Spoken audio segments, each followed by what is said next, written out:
Hello बच्चों, नमस्कार। कैसे हैं आप सभी? बढ़िया, सब ठीक ठाक। चलिए, तो आप सभी को मैंने क्लासेस इससे पहले जहां पे खत्म किया था, आज क्लासेस को वहीं से स्टार्ट करने वाले हैं।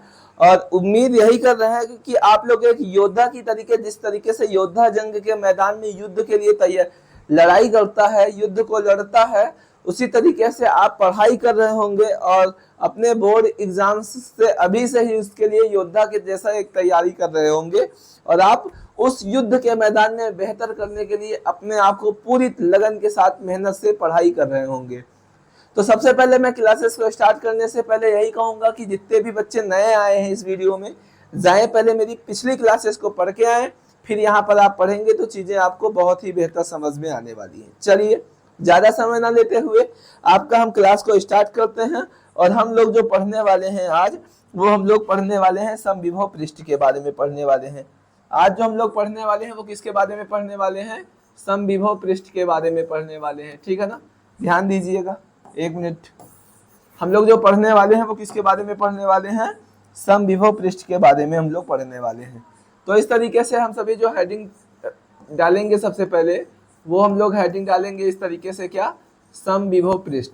और हम लोग जो पढ़ेंगे वो इस तरीके से समविभव पृष्ठ के बारे में पढ़ने वाले हैं। समविभव पृष्ठ, ठीक है ना? जिसको हम लोग इंग्लिश में क्या बोलते हैं? इक्विपोटेंशियल सरफेस बोलते हैं। इसको हम लोग इंग्लिश में क्या बोलते हैं? इंग्लिश में हम लोग इसको बोलते हैं इक्विपोटेंशियल सरफेस। इक्विपोटेंशियल सरफेस के बारे में हम लोगों को क्या करना है? इसके बारे में हम लोग इस तरीके से क्या करेंगे? इसके बारे में हम लोगों को पढ़ाई करना है। ठीक है ना? तो इस तरीके से चीजें क्या है, चीजों के बारे में हमको पढ़ना है। तो आइए, ज्यादा समय ना लेते हुए हम क्लासेस को स्टार्ट करते हैं। समविभव पृष्ठ क्या होता है इसके बारे में हम लोग बात करेंगे। ठीक है? तो इस तरीके से समविभव पृष्ठ क्या होता है, आइए हम लोग जानते हैं। तो ऐसा पृष्ठ जिसके प्रत्येक बिंदु पर विभव का मान समान हो। नाम से स्पष्ट है, समविभव, विभव समान हो। कहां पर समान हो? पृष्ठ। ऐसा पृष्ठ जिसके प्रत्येक बिंदु पर विभव का मान जो है वो क्या हो? समान हो। तो उसे हम लोग क्या कहते हैं? समविभव पृष्ठ। कैसे? आइए बात करते हैं। जैसे सपोज हमारे पास ये कोई पृष्ठ है, ये कोई चालक है, इस तरीके से ये रहा। इस तरीके से सपोज हमारे पास ये क्या है?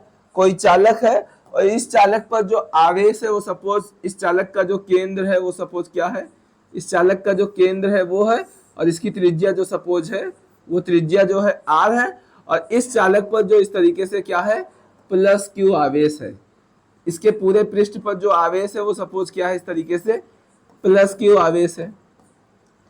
अब करेंगे क्या कि अगर हम यहाँ पर प्रत्येक बिंदु पर, यहाँ पर ऐसे कोई बिंदु सपोज कर लें, यहाँ पर कोई बिंदु मान लिया, सपोज ये बिंदु A है, और यहाँ पर ये सपोज मान लिया हमने, सपोज क्या है? बिंदु B है। और इस बिंदु A पर भी विभव, सपोज यहाँ पर इस बिंदु A पर जो विभव है वो हमारा V है। और ये जो बिंदु B है, इस बिंदु B पर भी हमारा जो विभव है वो कितना है? बिंदु B पर भी जो हमारा विभव है वो V है। तो ऐसे इसके प्रत्येक बिंदु पर अगर विभव का मान समान हो तो ऐसे पृष्ठ को हम लोग क्या कहते हैं? ऐसे पृष्ठ को हम लोग क्या बोलते हैं? समविभव पृष्ठ बोलते हैं। बात समझ में आई? मतलब ऐसा चालक जिसके प्रत्येक बिंदु पर, ऐसा चालक जिसके प्रत्येक बिंदु पर विभव का मान, ऐसे चालक का पृष्ठ जिसके प्रत्येक बिंदु पर विभव का मान समान हो, समविभव पृष्ठ कहलाता है। तो किसी चालक का ऐसा पृष्ठ जिसके प्रत्येक बिंदु पर विभव का मान समान हो, उसी को हम लोग समविभव पृष्ठ कहते हैं। तो ये रही हम लोग की हेडिंग। ठीक है ना? तो लिखते हैं हम लोग, क्या डिफिनेशन लिखेंगे कि ऐसा चालक जिसके पृष्ठ पर, ऐसा चालक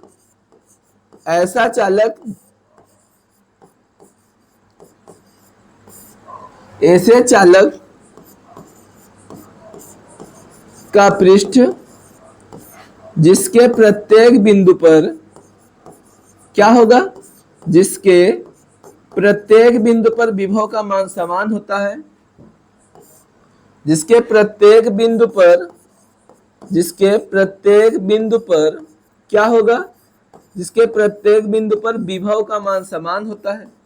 जिसके प्रत्येक बिंदु पर विभव का मान समान होता है। जिसके प्रत्येक बिंदु पर विभव का मान समान होता है, ठीक है ना। उसी को हम लोग क्या कहते हैं, समविभव पृष्ठ कहलाता है। क्या कहलाता है, समविभव पृष्ठ। इस तरीके से समविभव पृष्ठ जो है वो कहलाता है। बात समझ में आई। तो समविभव पृष्ठ इस तरीके से कहलाता है, मतलब ऐसा चालक जिसके प्रत्येक बिंदु पर विभव का मान समान हो तो वो हमारा क्या कहलाएगा, समविभव पृष्ठ कहलाएगा, ठीक है ना। अब हम जो पढ़ने वाले हैं इसके गुण के बारे में पढ़ने वाले हैं, समविभव पृष्ठ के गुण के बारे में हम लोग पढ़ने वाले हैं। आइए बात करते हैं हम लोग किसके बारे में हम लोग पढ़ने वाले हैं, समविभव पृष्ठ के गुण के बारे में पढ़ने वाले हैं। चलिए आइए हम इसके गुण के बारे में पढ़ने वाले हैं। तो इस तरीके से जो हम लोग हेडिंग डालेंगे सबसे पहले वह समविभव पृष्ठ के गुण के बारे में पढ़ने वाले हैं। चलिए इस तरीके से आइए बात करते हैं समविभव पृष्ठ के गुण के बारे में। आप सभी हेडिंग डाल लीजिए। क्या हेडिंग है, समविभव पृष्ठ के गुण के बारे में। तो सबसे पहला गुण क्या होता है, सबसे पहला अगर गुण की हम बात करें, सबसे पहले गुण की, तो इस तरीके से इसका जो सबसे पहला गुण होगा वो क्या होगा, आइए हम जानकारी करते हैं इसके बारे में। तो अगर हम इसके पहले गुण की बात करें इस तरीके से समविभव पृष्ठ की, तो सबसे पहला गुण यही होगा कि समविभव पृष्ठ के प्रत्येक बिंदु पर जो विभव होगा उसका मान समान होता है। मतलब जैसे ए पर विभव v है, बी पर विभव v है, तो समविभव पृष्ठ हम किसे कहते हैं, ऐसा पृष्ठ जिसके प्रत्येक बिंदु पर विभव का मान समान हो। तो अगर कोई चालक समविभव पृष्ठ है तो उसके प्रत्येक बिंदु पर विभव का मान जो है वो क्या होने वाला है, प्रत्येक बिंदु पर विभव का मान जो है वो समान होता है। तो लिखेंगे समविभव पृष्ठ के प्रत्येक बिंदु पर विभव का मान समान होता है। चलिए आइए हम लोग लिखते हैं इस तरीके से। तो हम लोग लिखेंगे क्या, समविभव पृष्ठ के प्रत्येक बिंदु पर, समविभव पृष्ठ के प्रत्येक बिंदु पर, बात करते हैं हम लोग समविभव पृष्ठ के प्रत्येक बिंदु पर, समविभव पृष्ठ के प्रत्येक बिंदु पर जो विभव होता है उसका मान क्या होता है, समविभव पृष्ठ के प्रत्येक बिंदु पर विभव का मान समान होता है। समविभव पृष्ठ के प्रत्येक बिंदु पर विभव का मान क्या होता है, समविभव पृष्ठ के प्रत्येक बिंदु पर विभव का जो मान है वो क्या होता है, इस तरीके से समान होता है, ठीक है ना। समविभव पृष्ठ के प्रत्येक बिंदु पर विभव का मान जो है वो क्या होता है, समान होता है। बात समझ में आई। अब इसके हम दूसरे पॉइंट की बात करते हैं। समविभव पृष्ठ के प्रत्येक बिंदु पर विभव का मान समान होता है, ये हो गया। अगर हम दूसरे पॉइंट की इसकी बात करें तो विद्युत क्षेत्र रेखाओं की अगर हम बात करें समविभव पृष्ठ, जैसे ये पृष्ठ अगर समविभव पृष्ठ है तो इस पर विद्युत क्षेत्र रेखा अगर हम कोई ऐसे खींचेंगे तो वो क्या होगी, वो लंबवत होगी। जो विद्युत क्षेत्र रेखा होगी समविभव पृष्ठ के वह क्या होती है, समविभव पृष्ठ के लंबवत होती है। तो लिखेंगे हम क्या अगला पॉइंट, कि विद्युत क्षेत्र रेखाएं समविभव पृष्ठ के लंबवत होती हैं। तो इस तरीके से लिख देंगे कि विद्युत क्षेत्र रेखाएं जो हैं, हमारा जो विद्युत क्षेत्र रेखाएं हैं, विद्युत क्षेत्र रेखाएं, ठीक है ना, वो क्या होती हैं, विद्युत क्षेत्र रेखाएं समविभव पृष्ठ के लंबवत होती हैं। विद्युत क्षेत्र रेखाएं समविभव पृष्ठ के क्या होती हैं, अभिलंबवत होती हैं, ठीक है ना। तो लिख दे रहे हैं इस तरीके से। हाँ, तो हमारा क्या होता है, समविभव पृष्ठ के जो होता है विद्युत क्षेत्र रेखा समविभव पृष्ठ के वह अभिलंबवत होता है। बात समझ में आया कि नहीं समझ में आया, आई बात समझ में। इसी तरीके से अगर हम तीसरे पॉइंट की बात करें, क्या होता है, तो देखो समविभव पृष्ठ में विभवांतर अगर हम बात करें, समविभव पृष्ठ में विभवांतर कितना होगा, तो विभवांतर अगर समविभव पृष्ठ के प्रत्येक बिंदु पर विभव का मान समान होता है तो जो विभवांतर होगा वह 0 होगा। क्यों, क्योंकि किया गया कार्य हमारा क्या हो, 0 होगा। क्यों 0 होगा, जैसे इस बिंदु पर भी विभव हमारा v है, इस बिंदु पर भी विभव हमारा v है, तो दोनों के विभव में कोई अंतर है ही नहीं, दोनों के विभव में अंतर है ही नहीं, तो v में से v माइनस करेंगे तो 0 ही तो बचेगा ना। तो विभवांतर हमारा क्या होगा, 0। और अगर विभवांतर 0 है तो हमारा कार्य भी क्या होगा, 0 होगा। बात समझ में आई कि नहीं समझ में आई। अब आगे हम बात करते हैं, तीसरे पॉइंट की बात करते हैं। तो जो अगर समविभव पृष्ठ है, जैसे ये पृष्ठ है हमारा, सपोज अगर ये मान लो कोई पृष्ठ है, समविभव पृष्ठ है, और ये भी हमारा समविभव पृष्ठ है, तो दोनों जो है वो एक दूसरे को काट नहीं सकते हैं, ठीक है ना। अगर ये दोनों एक दूसरे को काट रहे हैं तो ऐसा होता नहीं है। समविभव पृष्ठ जो है वो एक दूसरे को काट नहीं सकते हैं, तो लिखेंगे उसको भी हम यहाँ पर कि जो समविभव पृष्ठ होता है वो एक दूसरे को काट नहीं सकते हैं। समविभव पृष्ठ क्या है, एक दूसरे को काट नहीं सकते हैं। समविभव पृष्ठ एक दूसरे को काट नहीं सकते हैं। समविभव पृष्ठ एक दूसरे को काट नहीं सकते हैं। इस तरीके से समविभव पृष्ठ एक दूसरे को काट नहीं सकते हैं। और अगर हम चौथे पॉइंट की बात करें, चौथे पॉइंट की हम बात करें तो क्या होगा, तो कोई विद्युत चालक है, जैसे कैसा भी चालक है, तो किसी चालक का जो पृष्ठ होगा, जैसे कोई चालक है, जैसे यही चालक है, तो किसी चालक का जो पृष्ठ होगा, सरफेस जो होगा, वो हमेशा समविभव पृष्ठ होता है, ठीक है ना। तो लिखेंगे इसको भी हम लोग यहाँ पर इसी तरीके से, क्या लिखेंगे, किसी चालक का पृष्ठ सदैव समविभव पृष्ठ होता है। किसी चालक का पृष्ठ सदैव समविभव पृष्ठ होता है। किसी चालक का पृष्ठ सदैव समविभव पृष्ठ होता है। किसी चालक का पृष्ठ सदैव समविभव पृष्ठ, इस तरीके से किसी चालक का जो पृष्ठ है वो सदैव क्या होता है, समविभव पृष्ठ होता है, ठीक है ना। किसी चालक का जो पृष्ठ है वो सदैव क्या होता है, समविभव पृष्ठ होता है। बात समझ में आया कि नहीं समझ में आया, बताइए। इन चीजों में कोई दिक्कत हो तो हमें बताइए, फटाफट से चीजें आपको समझा दे रहे हैं। आई बात समझ में। चलिए अब नेक्स्ट टॉपिक हम लोग पढ़ने वाले हैं इसी के बारे में, आगे इसके बारे में अब हम लोग नेक्स्ट टॉपिक पढ़ने वाले हैं। वो क्या पढ़ने वाले हैं आइए जानते हैं। तो जो नेक्स्ट हेडिंग है हम लोग, वो है स्थिर विद्युत आवरण या परीक्षण। अगली हेडिंग जो है वो क्या होने वाली है, अगली हेडिंग जो हम लोगों की होने वाली है वो क्या होने वाली है, स्थिर विद्युत आवरण या परीक्षण। नेक्स्ट हेडिंग हम लोग की क्या है, स्थिर विद्युत आवरण या परीक्षण। नेक्स्ट हेडिंग जो है हम लोग की वो है स्थिर विद्युत आवरण या परीक्षण। इस तरीके से ये हमारा नेक्स्ट हेडिंग है, स्थिर विद्युत आवरण या परीक्षण, इसके बारे में। चलिए आइए जानकारी करते हैं इसके बारे में क्या होता है।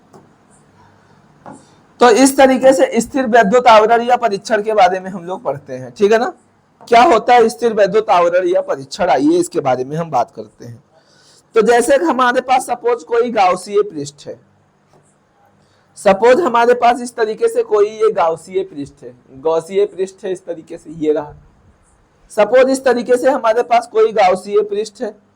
अब इस गाउसीय पृष्ठ पर सपोज जो चार्ज है, मान लिया इस गाउसीय पृष्ठ पर जो चार्ज है वो सपोज क्या है, धनात्मक चार्ज है। इस गाउसीय पृष्ठ पर जो है वो क्या है, चार्ज है, इस तरीके से धनात्मक चार्ज है। तो ऐसा नहीं कि जो ये गाउसीय पृष्ठ है इस पर धनात्मक चार्ज है, तो सपोज इसके अंदर जो चार्ज है, मान लो इस तरीके से कोई सरफेस ऐसे मैंने मान लिया, और इसमें सपोज जो है इस तरीके से इस पर जो चार्ज है वो क्या होगा, माइनस चार्ज है। और हम जानते हैं कि विद्युत क्षेत्र की जो दिशा है वो धन से किधर की ओर होगी, ऋण की ओर होगी। तो इधर भी विद्युत क्षेत्र की दिशा जो है वो धन से ऋण की ओर होगी, आपस में दोनों कैंसिल आउट हो जाएंगे। इधर भी प्लस से माइनस की ओर होगा तो इधर भी प्लस से माइनस की ओर होगा। तो ऐसे कंडीशन में किसी चालक के अंदर जो विद्युत क्षेत्र होता है वो हमारा क्या हो जाएगा, जीरो हो जाएगा। किसी चालक के भीतर विद्युत क्षेत्र जो है वो क्या हो जाएगा, शून्य हो जाएगा, ठीक है ना। तो किसी चालक के अंदर विद्युत क्षेत्र का समाप्त होना या विद्युत क्षेत्र का अनुपस्थिति होना, अगर विद्युत क्षेत्र जीरो है तो अनुपस्थिति है, तो किसी चालक के अंदर विद्युत क्षेत्र का समाप्त होना ही क्या कहलाता है, स्थिर विद्युत आवरण या परीक्षण कहलाता है। तो लिख देते हैं हम डिफिनेशन क्या, कि जो ये चालक है, जैसे इस तरीके से अगर चालक है तो इस चालक के अंदर क्या हो, अगर विद्युत क्षेत्र समाप्त हो तो किसी चालक के अंदर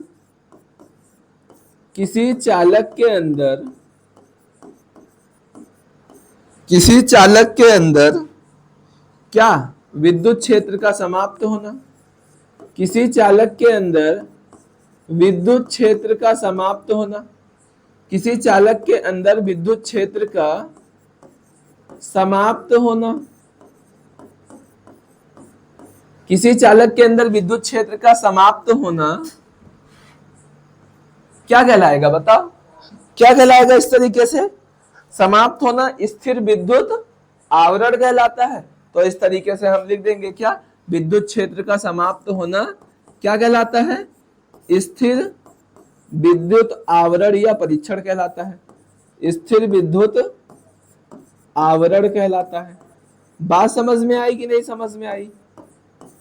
तो इस तरीके से ये हो गया, किसी चालक के अंदर जो है वो विद्युत क्षेत्र का जो समाप्त होना होता है वो हमारा कहलाता है क्या, स्थिर विद्युत आवरण कहलाता है। बात समझे? अब नेक्स्ट हेडिंग जो हम लोग पढ़ने वाले हैं वो क्या पढ़ने वाले हैं, आइए उसके बारे में बात करते हैं। तो नेक्स्ट हेडिंग जो है वो हम लोग का परावैद्युत के बारे में पढ़ने वाले हैं। आइए हम बात करते हैं नेक्स्ट हेडिंग पर, चलते हैं। चलो आप सभी कॉपी पे निकाल के हेडिंग डालिए क्या, इस परावैद्युत। नेक्स्ट हेडिंग जो हम लोग का होने वाला है वो क्या होने वाला है, परावैद्युत के बारे में हम लोग पढ़ने वाले हैं। इस तरीके से कि जो परावैद्युत होता है वो क्या होता है इसके बारे में हम लोग पढ़ेंगे, ठीक है ना। और इसको हम लोग इंग्लिश में क्या बोलते हैं, इसको हम लोग बोलते हैं डाई इलेक्ट्रिक। इस तरीके से इसको हम लोग बोलते हैं इंग्लिश में क्या, डाई इलेक्ट्रिक बोलते हैं। चलिए अब इसके बारे में हम पढ़ते हैं। तो देखो परावैद्युत पदार्थ किसे हम लोग कहते हैं, परावैद्युत पदार्थ जो हम लोग किसे कहते हैं, तो परावैद्युत पदार्थ हमारा जो होता है, हम लोग जैसे कुचालक पदार्थ को जानते हैं, क्या जानते हैं, कुचालक पदार्थ को जानते हैं। तो जो कुचालक पदार्थ होते हैं उन्हीं को हम लोग क्या कहते हैं, कुचालक पदार्थ को ही हम लोग परावैद्युत पदार्थ कहते हैं। क्या कहते हैं, कुचालक पदार्थ को हम लोग परावैद्युत पदार्थ कहते हैं। तो इसमें क्या होता है, कुचालक किसे कहते हैं, कुचालक किसे कहते हैं बताओ। तो कुचालक हम उसको कहते हैं जिनमें स्वतंत्र इलेक्ट्रॉन नहीं पाए जाते हैं। क्या होता है, जिनमें स्वतंत्र इलेक्ट्रॉन नहीं पाया जाता है। क्या होता है कि जिसमें जो है ना वो स्वतंत्र इलेक्ट्रॉन नहीं पाए जाते हैं, जिनमें स्वतंत्र इलेक्ट्रॉन नहीं पाए जाते हैं, जिनमें स्वतंत्र इलेक्ट्रॉन नहीं पाए जाते हैं, तो उसी को हम लोग क्या कहते हैं, उसी को हम लोग कुचालक पदार्थ कहते हैं। बात समझे कि नहीं समझे? कुचालक पदार्थ किसे कहते हैं, जिसमें स्वतंत्र इलेक्ट्रॉन जो है वो क्या होते हैं, नहीं पाए जाते हैं, उसे हम लोग क्या कहते हैं, कुचालक पदार्थ कहते हैं। बात समझ में आया कि नहीं समझ में आया? तो किसे कहते हैं परावैद्युत पदार्थ? तो परावैद्युत पदार्थ वे पदार्थ होते हैं जो अपने में आवेश नहीं होने देते। आवेश मतलब जैसे स्वतंत्र इलेक्ट्रॉन है नहीं, तो जब इलेक्ट्रॉन स्वतंत्र नहीं है तो आवेश होगा क्या, बिल्कुल भी नहीं होगा। जाहिर सी बात है, अगर स्वतंत्र इलेक्ट्रॉन नहीं है तो आवेश नहीं है। तो परावैद्युत पदार्थ जो होता है उसमें आवेश नहीं होता है, लेकिन फिर भी वो इलेक्ट्रिसिटी के प्रभाव को प्रदर्शित करता है। लेकिन जरूरत पड़े तो वो इलेक्ट्रिसिटी के प्रभाव को क्या करेगा, प्रदर्शित करता है। समझ में आया कि नहीं समझ में आया, बताइए, आई बात समझ में? तो परावैद्युत वे पदार्थ होते हैं जो अपने में आवेश नहीं होने देते। लिख दे रहे हैं डिफिनेशन, कोई दिक्कत वाली बात नहीं है, यहाँ पर लिख देते हैं। किसे कहते हैं, परावैद्युत वे पदार्थ होते हैं, परावैद्युत वे पदार्थ होते हैं, परावैद्युत वे पदार्थ होते हैं जो अपने में आवेश को नहीं होने देते, जो अपने में आवेश को नहीं होने देते, जो अपने में आवेश को नहीं होने देते, जो अपने में आवेश को नहीं होने देते हैं, किंतु विद्युत के प्रभाव का प्रदर्शन करते हैं, किंतु विद्युत के प्रभाव का प्रदर्शन करते हैं, किंतु विद्युत के प्रभाव का क्या करते हैं, किंतु विद्युत के प्रभाव का प्रदर्शन करते हैं। और उसी को हम लोग क्या कहते हैं, उसी को हम लोग परावैद्युत पदार्थ इस तरीके से कहते हैं। बताइए चीजें समझ में आई कि नहीं समझ में आई बातें समझ में। तो अगर हम बात करें परावैद्युत के प्रकार के बारे में बात करें, परावैद्युत पदार्थ के प्रकार के बारे में बात करें, तो जो हमारा परावैद्युत पदार्थ होता है ये दो प्रकार का होता है। परावैद्युत पदार्थ जो होता है ये हमारा कितने प्रकार का होता है? दो प्रकार का होता है। पहला जो होता है उसे हम लोग क्या कहते हैं? पहला जो होता है उसे हम लोग क्या बोलते हैं? ध्रुवीय परावैद्युत बोलते हैं। पहले को हम लोग क्या बोलते हैं? ध्रुवीय परावैद्युत बोलते हैं। और दूसरा जो प्रकार होता है उसे हम लोग क्या बोलते हैं? उसको हम लोग जो बोलते हैं वो बोलते हैं अध्रुवीय परावैद्युत। ठीक है ना? उसको हम लोग क्या बोलते हैं?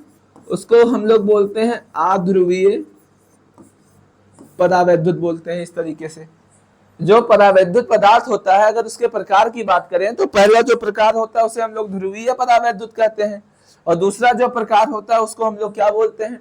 अध्रुवीय परावैद्युत बोलते हैं। अब ध्रुवीय परावैद्युत क्या होता है और अध्रुवीय परावैद्युत क्या होता है, आइए इसके बारे में हम बात करते हैं। ध्रुवीय परावैद्युत और अध्रुवीय परावैद्युत की बात करते हैं। तो जैसे अगर हम एक एग्जाम्पल की बात करें, तो जैसे अगर हम बात करें HCl की बात कर लें, या हम बात कर लें H2O की बात कर लें, इसी तरीके से बात कर लें, तो जैसे हाइड्रोक्लोरिक अम्ल है, HCl है, तो H पर हमारा प्लस होता है, Cl पर हमारा क्या होता है? माइनस होता है ना? H पर प्लस होता है और Cl पर क्या होता है? माइनस होता है कि नहीं होता है? बताइए, आप सभी कमेंट करिए।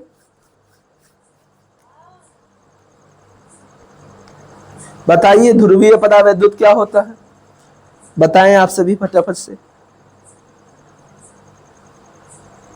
बताइए, ध्रुवीय परावैद्युत क्या होता है और अध्रुवीय परावैद्युत क्या होता है?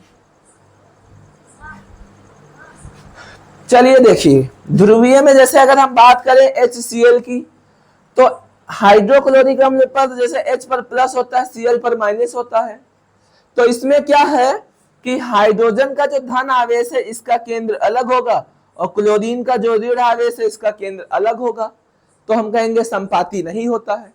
जैसे हाइड्रोजन के धन आवेश का जो केंद्र है और ऋण आवेश का जो केंद्र है वो संपाती नहीं होता है।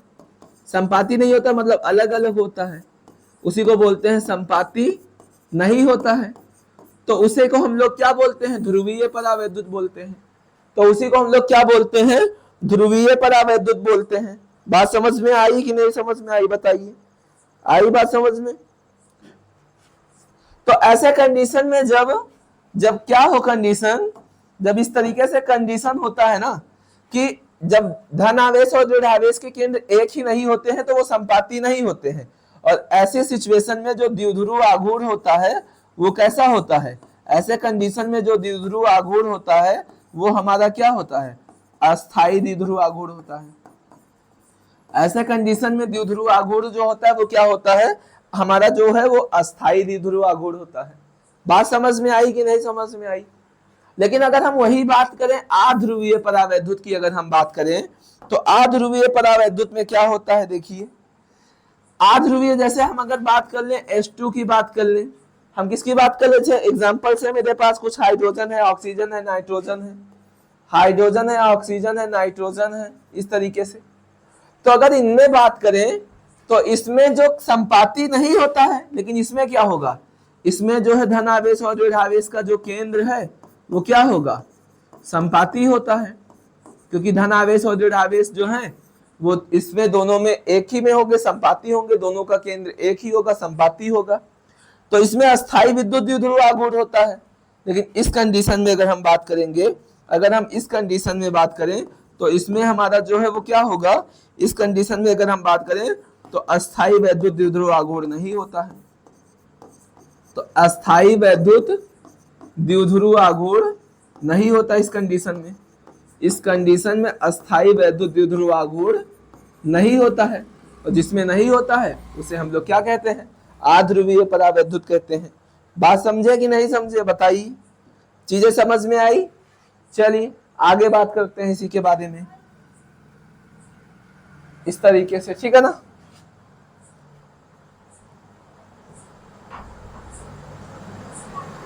चलिए ठीक है ना? इसके बारे में अब हम बात करते हैं, आगे बात करते हैं। इतनी चीजें में बताइए, किसी को कोई दिक्कत हो, कोई दिक्कत हो तो बताएं। आ गई चीजें समझ में? आ गई हो तो आगे बढ़े, फटाफट से बताइए। आ गई चीजें? चलिए नेक्स्ट हेडिंग जो हम लोग पढ़ने वाले हैं वो क्या पढ़ने वाले हैं? नेक्स्ट हेडिंग जो हम लोग पढ़ेंगे वो विद्युत धारिता के बारे में पढ़ेंगे। आइए आप सभी भी हेडिंग डालिए, किसके बारे में? नेक्स्ट हेडिंग जो हम लोग पढ़ने वाले हैं वो इस तरीके से पढ़ने वाले हैं, विद्युत धारिता के बारे में। नेक्स्ट हेडिंग जो हम लोगों की है वो क्या है?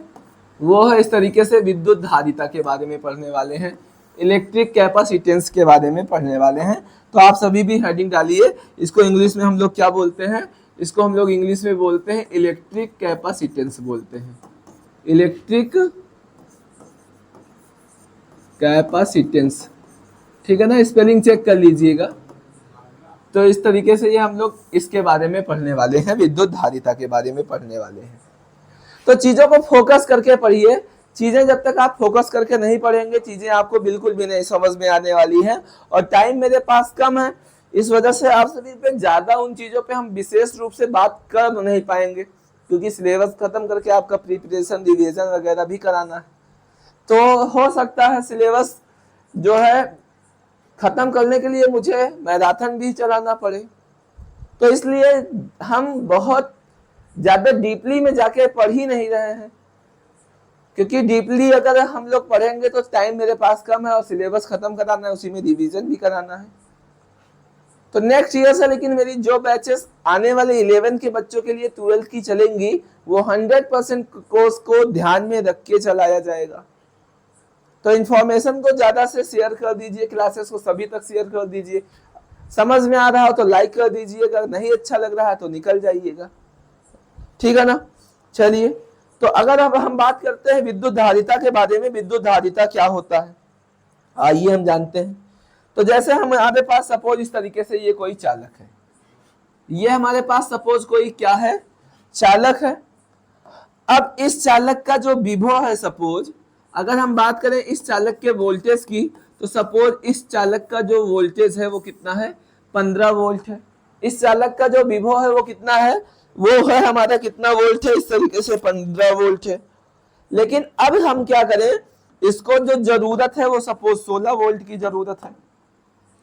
इस चालक को जो विभव की जरूरत है सपोज वो 16 वोल्ट की आवश्यकता है।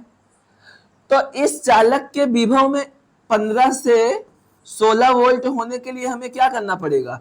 1 वोल्ट की क्या करना पड़ेगा? 1 वोल्ट की वृद्धि करना पड़ेगा। इस चालक में अगर 15 वोल्ट का विभव और हमको सपोज 16 वोल्ट का विभव करना है, तो हमको इस चालक में 1 वोल्ट की वृद्धि करना है। समझ रहे हैं? तो इस चालक में 1 वोल्ट की वृद्धि करने के लिए जितना आवेश की मात्रा की जरूरत होगी, क्या? जितने आवेश के मात्रा की जरूरत होगी, उसी को हम लोग क्या बोलते हैं? उसी को हम लोग बोलते हैं विद्युत धारिता बोलते हैं। उसी को हम लोग क्या बोलते हैं? विद्युत धारिता बोलते हैं। समझ पा रहे हैं बात की नहीं समझ पा रहे हैं? बताइए पहले। तो इस तरीके से इसके बारे में हम लोग ये जानते हैं कि किसी चालक के विभव में अगर 1 वोल्ट की वृद्धि करना है, तो उस 1 वोल्ट की वृद्धि के लिए जो आवश्यक आवेश की मात्रा होती है, उसी को हम लोग क्या बोलते हैं? उसको हम लोग बोलते हैं विद्युत धारिता बोलते हैं, इस तरीके से। ठीक है ना? आइए, जैसे ये देखिए, समझ लीजिए एक बार चीजों को फिर से समझ लीजिए। जैसे इस चालक का जो विभव है वो सपोज अभी कितना है? इस चालक का जो विभव है वो 15 वोल्ट है, और सपोज इसका विभव जो है 15 से करके हमको 16 वोल्ट करना है। तो इसमें कितना करना है? इसमें हमको 1 वोल्ट की वृद्धि करना है। और 1 वोल्ट की वृद्धि करने के लिए जितना आवेश की जरूरत होगी, जितने आवेश की जरूरत होगी, आवेश की जितनी मात्रा की आवश्यकता होगी, वही हमारा क्या कहलाता है? विद्युत धारिता कहलाता है। उसी को हम लोग क्या कहते हैं? उसी को हम लोग विद्युत धारिता कहते हैं। समझ पा रहे हैं? बताइए फटाफट से। चीजें समझ में आ रही कि नहीं समझ में आ रही है? आ रही चीजें? बताइए। ठीक है, ओके।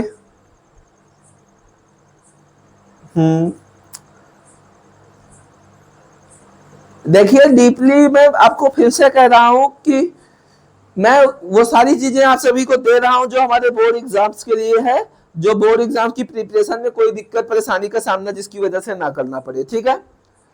तो अगर आप सोचे कि हम आपको 100% सिलेबस यहाँ पे कवर करा पाए तो पॉसिबल नहीं है, ठीक है ना, लेकिन हर वो चीजें आपको प्रोवाइड करी जा रही हैं जिसकी आपको जरूरत है। आपके बोर्ड एग्जाम्स के लिए जो भी चीजें जरूरत है वो सारी चीजें हम आपको देने का पूरा कोशिश कर रहे हैं, तो कोई उससे दिक्कत वाली बात उसमें है नहीं।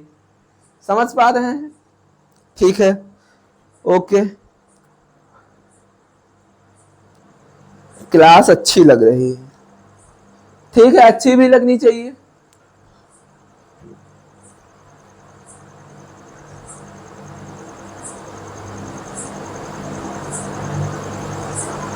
चलिए, तो इस तरीके से हम डिफिनेशन करते हैं, ठीक है ना। क्या होता है विद्युत धारिता?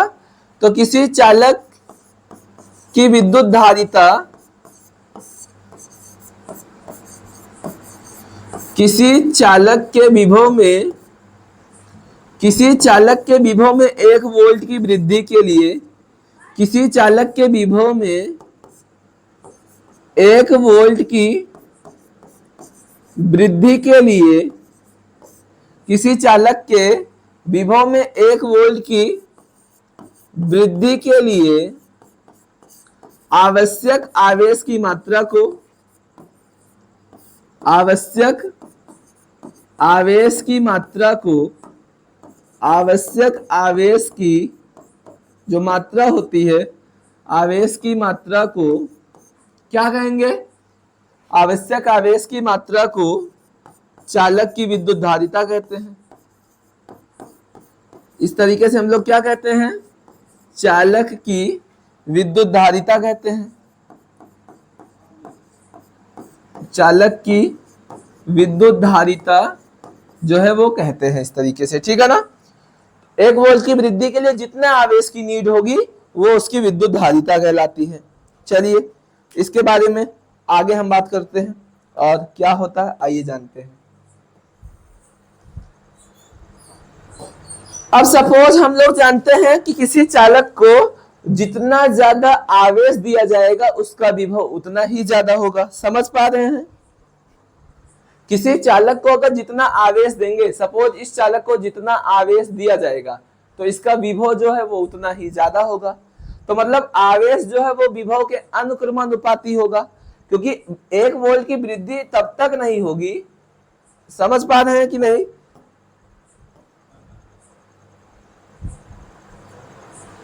मतलब इसमें 15 वोल्ट से 16 वोल्ट का विभव तो आप कर रहे हैं, लेकिन उसके लिए हमको आवेश की जरूरत पड़ेगी, और जब तक आवेश नहीं मिलेगा तब तक उसके विभव में वृद्धि जो है वो होने वाली नहीं है। तो बिना आवेश के विभव में वृद्धि नहीं होगा, तो आवेश की वजह से विभव में वृद्धि हो रहा है। तो मतलब कहने का कि किसी चालक को दिया गया आवेश विभव के अनुक्रमानुपाती होता है। क्या होता है? किसी चालक को दिया गया आवेश, किसी चालक को दिया गया आवेश, किसी चालक को दिया गया आवेश विभव में वृद्धि के अनुक्रमानुपाती होता है। विभव में वृद्धि के क्या होता है? अनुक्रमानुपाती होता है। इस तरीके से विभव में वृद्धि के क्या होता है? अनुक्रमानुपाती होता है। समझ पा रहे हैं कि नहीं समझ पा रहे हैं? मतलब जितना ज्यादा आवेश देंगे विभव में वृद्धि उतनी ही ज्यादा होगी। तो मतलब आवेश जो है Q इस प्रोपोर्शनल होता है, वो किसके होता है? V के होता है, कि आवेश जितना ज्यादा बढ़ेगा विभव का मान जो है वो उतना ही ज्यादा बढ़ने वाला है। अब आगे हम बात करते हैं, तो यहां से Q और इस प्रोपोर्शनल का सिंबल हटाएंगे तो इक्वल लगा के कॉन्स्टेंसी आ जाएगा, और साथ में हमारा लिखा है V। तो यहां से Q के अपान में कौन आ जाएगा? V आ जाएगा। Q के नीचे हमारा कौन आ जाएगा? V आ जाएगा। तो यहां से एक फार्मूला हमको मिल जाएगा। फार्मूला मिल जाएगा किसका? कि C बराबर जो होता है वो हमारा क्या होता है? इस तरीके से Q अपान V होता है। और यहाँ हम लोग C को क्या बोलते हैं, यहाँ जो इस तरीके से हमारा C है, जो यहाँ से हमारा C है, उस C को हम लोग क्या कहते हैं, चालक की विद्युत धारिता कहते हैं। C को हम लोग क्या कहते हैं, C को हम लोग कहते हैं चालक की विद्युत धारिता कहते हैं, इस तरीके से, ठीक है ना। C को हम लोग क्या बोलते हैं, चालक की विद्युत धारिता कहते हैं। बात समझे, C को हम लोग चालक की विद्युत धारिता कहते हैं। अगर हम इसके मात्रक की बात करें, अगर इस तरीके से हम इसके मात्रक की बात करें, किसके मात्रक की, धारिता के मात्रक की अगर हम लोग इस तरीके से बात करें कि इसका जो मात्रक होता है वो क्या होता है, तो अगर हम इसके मात्रक की बात करें तो जो आवेश होता है, आवेश का जो मात्रक होता है वो हमारा क्या होता है, कूलाम होता है। और विभव का जो मात्रक होता है वो क्या होता है, वोल्ट होता है। तो इसका जो मात्रक होगा वो हमारा होगा कूलाम प्रति वोल्ट, या इसी को हम लोग क्या बोलते हैं, या इसी को हम लोग बोलते हैं फैरड बोलते हैं।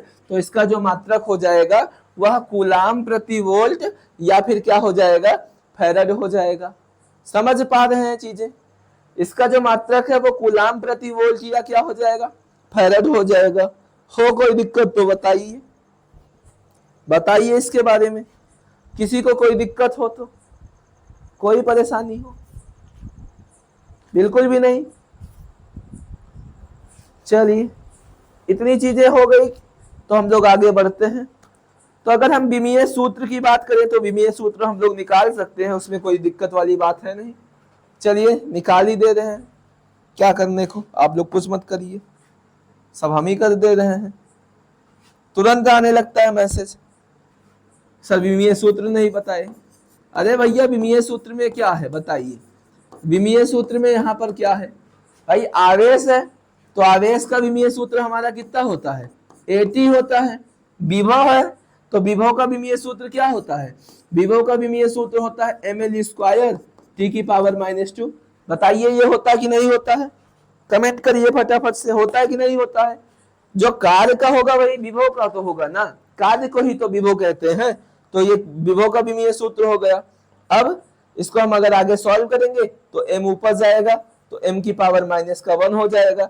l स्क्वायर है, l ऊपर जाएगा तो l की पावर -2 हो जाएगा।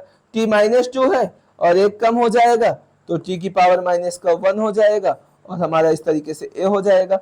और ये हमारा जो विमीय सूत्र आ गया, किसका, विद्युत धारिता का विमीय सूत्र आ गया। बताइए यही तो होता है कि नहीं होता है।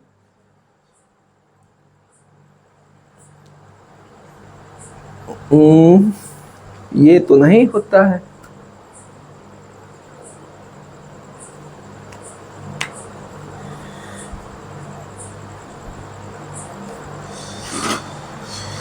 ये तो नहीं होता है।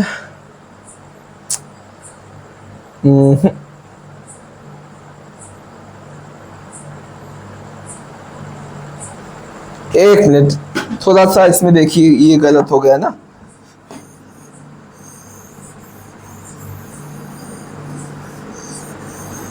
दरअसल इसका जो विमीय सूत्र होता है वो पता है कितना होता है, इसका जो विमीय सूत्र होता है वो m की पावर -1, l की पावर -2, t की पावर 4 और a की पावर 2 होता है। समझ पा रहे हैं। इसका जो विमीय सूत्र अगर निकालेंगे धारिता का, C बराबर Q अपान V से निकालेंगे तो इसका विमीय सूत्र जो है वो कितना आएगा बताइए फटाफट से, आप सभी बताइए कैसे निकालेंगे। आवेश का मात्रक ठीक है, कूलाम होता है। ठीक है। दरअसल इसमें इसका विमीय सूत्र आप ऐसे निकाल सकते हैं, कैसे देखिए, अगर हम बात करें इस तरीके से,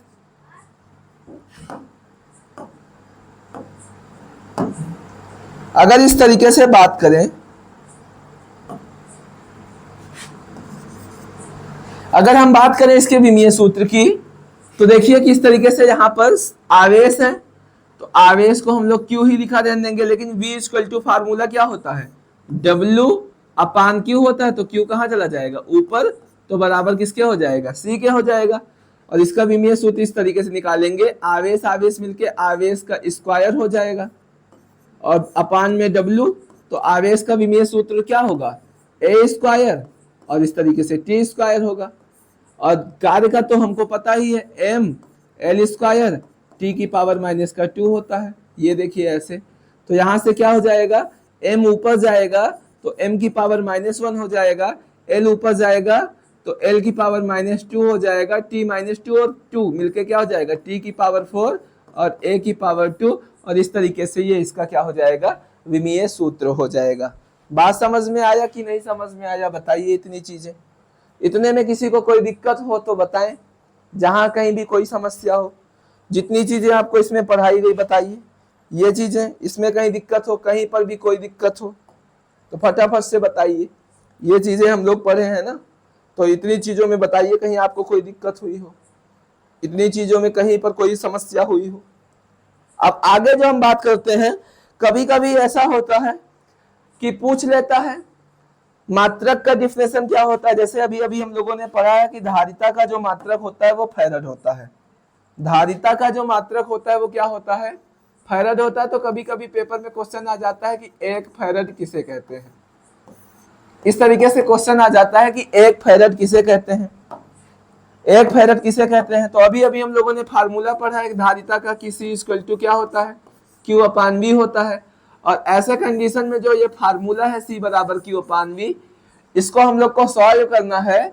तो यहाँ विभव को अगर हम कितना मान ले, एक मान ले, आवेश को भी कितना मान ले, एक मान ले, तो जो धारिता हमारी C है वो कितना हो जाएगा, एक हो जाएगा।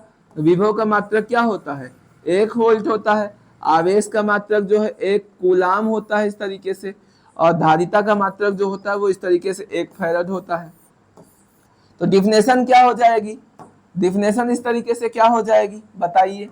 डिफिनेशन जो है क्या हो जाएगी, तो मतलब किसी चालक में अगर 1 वोल्ट की वृद्धि करने के लिए 1 कूलाम आवेश की मात्रा की जरूरत हो, तो जो धारिता आएगी हमारी वो 1 फैरड आएगी। समझ पा रहे हैं, मतलब किसी चालक के विभव में अगर 1 वोल्ट की वृद्धि करना है तो 1 कूलाम आवेश की मात्रा की जरूरत हो, तो धारिता भी हमारी 1 फैरड कहलाएगी। देख पा रहे हैं, तो लिखते हैं हम डिफिनेशन क्या, किसी चालक में 1 वोल्ट की वृद्धि के लिए, डिफिनेशन ये रहा, किसी चालक के विभव में 1 वोल्ट की वृद्धि के लिए, किसी चालक में 1 वोल्ट की वृद्धि के लिए, किसी चालक के विभव में 1 वोल्ट की वृद्धि के लिए, किसी चालक के विभव में 1 वोल्ट की वृद्धि के लिए 1 कूलाम आवेश की आवश्यकता हो, 1 कूलाम आवेश की मात्रा की आवश्यकता हो, 1 कूलाम आवेश की मात्रा की आवश्यकता हो, 1 कूलाम आवेश के मात्रा की आवश्यकता हो,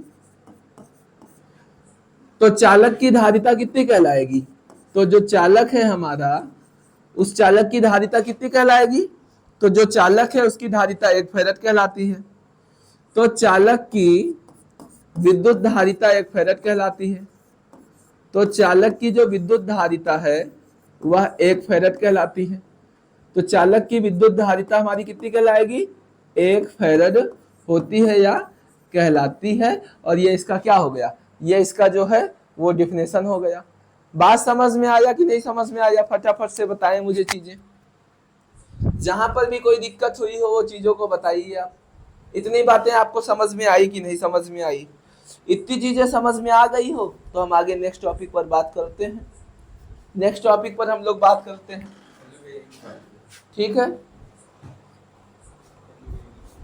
तो इस तरीके से हम लोग क्या करेंगे, आगे हम लोग बात करने वाले हैं। चलिए आगे हम लोग बात करते हैं इस तरीके से। तो आइए, नेक्स्ट हेडिंग जो हम सभी की है, नेक्स्ट हेडिंग है वो क्या होने वाली है, विद्युत गोलीय चालक की धारिता। आप सभी भी डालिए हेडिंग।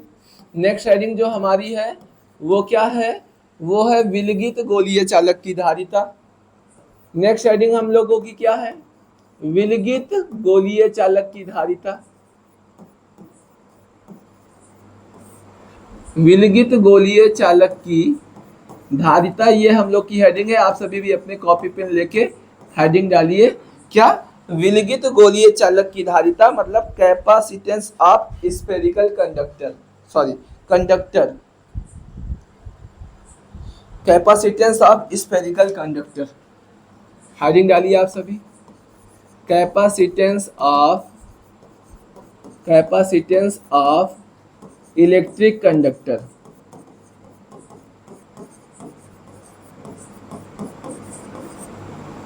इसके बारे में हम लोग को क्या करना है, पढ़ना है कि कैपेसिटर ऑफ इलेक्ट्रिक कैपेसिटेंस जो है हमारा वो क्या होता है, इसके बारे में, ठीक है ना।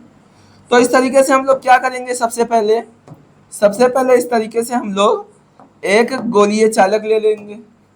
सपोज इस तरीके से हमारे पास ये कोई गोलीय चालक रहा, ये इस तरीके से हमारे पास ये गोलीय चालक है, और इस गोलीय चालक का जो केंद्र है, सपोज इस गोलीय चालक का जो केंद्र है वो सपोज O है, और इस गोलीय चालक की जो त्रिज्या है वो सपोज कितनी है, कैपिटल R है। और इस तरीके से इस चालक को जो आवेश है वो इस तरीके से प्लस Q आवेश वितरित है।